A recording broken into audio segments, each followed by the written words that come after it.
Today's May 28th. Today's quote is entitled Marriage Vows. And this is from a lecture at a wedding where Prabhupada's just giving the devotees their marriage vows. And I thought it'd be nice to read it. Prabhupada at a wedding ceremony, quote, "Throughout her whole life, there will be no separation in any condition. In any condition.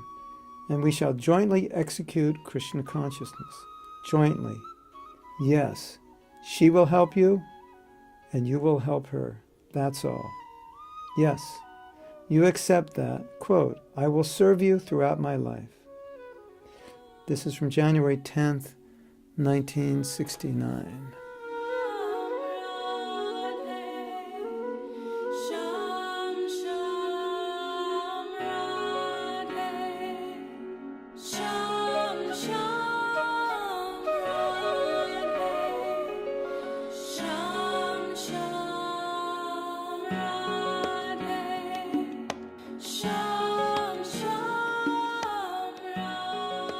Marriage is about service. It's not about sense gratification. And Prabhupada is telling both the husband and wife, take this vow that I will serve you throughout my life.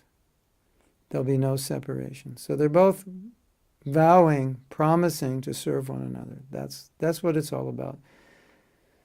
You know, we might enter marriage thinking, I want to be served. I want to get something from this. And of course, it's natural to think that way. But if you study anything on marriage, you will see that exactly what Prabhupada's saying here is the formula. You don't expect, well, I've done certain things, so my spouse should do certain things. It never works that way, because that's not how a healthy relationship works. You just serve, that's your duty, to give, to do what is necessary. Don't complain. Your partner's not doing enough. Don't complain, you're doing more. That's your privilege, that's your honor, and that's your duty.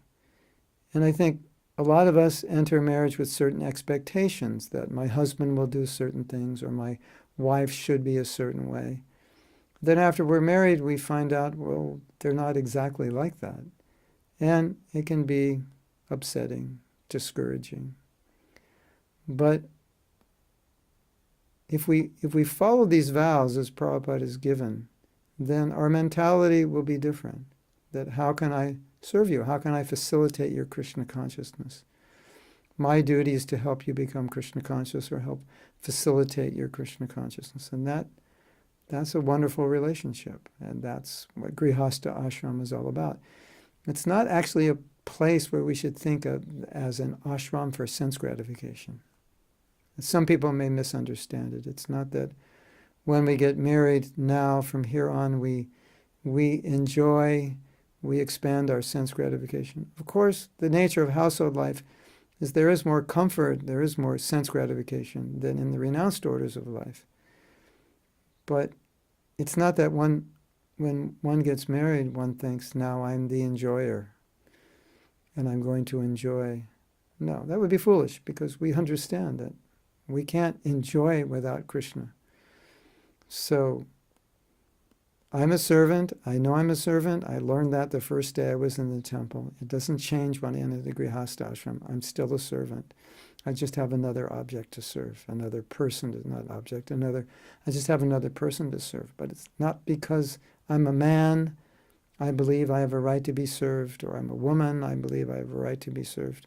Of course, your husband, your wife will serve you, but it's not something that you control and demand. What you control is your own choice to serve. And the reality is, when you serve another person, they're very inspired to serve back. And a lot of times we want to force them to serve us. It doesn't work. They'll serve us because we serve them.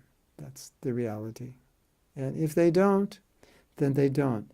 But you do your service. You do what's right, and you serve them. Hare Krishna.